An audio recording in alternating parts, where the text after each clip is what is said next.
President Trump is in South Korea today for the third and final stop of his tour through Asia. Much of the president's trip has centered on cementing trade agreements and boosting economic ties with U.S. partners in the region, including ironing out a trade deal with South Korea. The president now turns his focus to Thursday's talks with China's President Xi Jinping. While the leaders have clashed over trade in recent months, President Trump is optimistic they can strike a deal. Yeah, I'm very optimistic. I am. And I know a little bit about what's going on because, we have been talking to them. We're not just walking into a meeting cold, but the relationship with China is very good. So I think we're going to have a very good outcome for our country and for the world, actually. I think it's important for the world.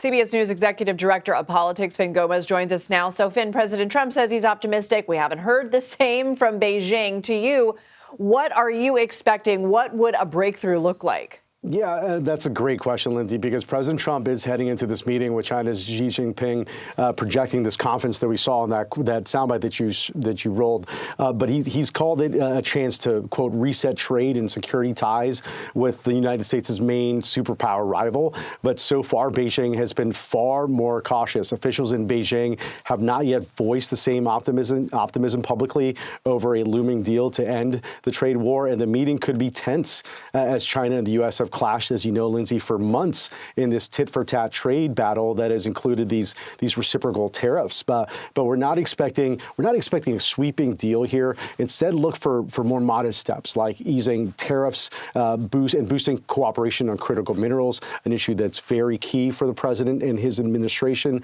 But the bigger flashpoints, Lindsay, like Taiwan, are expected to remain unresolved here. But Trump also needs Chinese approval for a deal to transfer TikTok's U.S. operations from the Beijing-based parent company ByteDance, as you know, Lindsay. And he did predict earlier this week, as you said, that the two leaders will reach an agreement by the end of his trip, which ends tonight, saying he has, quote, a lot of respect for President Xi. So this meeting is more about signaling stability after almost a year of this intense trade tension between these two superpowers, rather than delivering an expected major breakthrough. But administration officials tell us that this historic sit-down between these two global leaders will be a firm step in the right direction. Lindsay. Let's talk about something here at home. The White House has fired all 6 members of the board that oversees major construction in D.C. Of course, our viewers will remember the president is beginning a series of building projects like the White House ballroom. So is this kind of turnover unusual?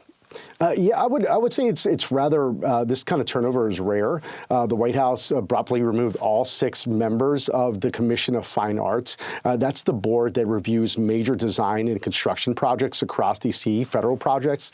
Just as President Trump pushes forward with these renovations that you mentioned, including the demolition of the East Wing for the new presidential ballroom and his planned, Arc de Triomphe, So presidents can replace appointees, but clearing the entire board in one fell swoop is unusual and underscores how personally involved Trump is in reshaping Washington's architecture and aesthetics, literally to match his vision. Lindsay? Okay, Fin Gómez, thank you. Thank you.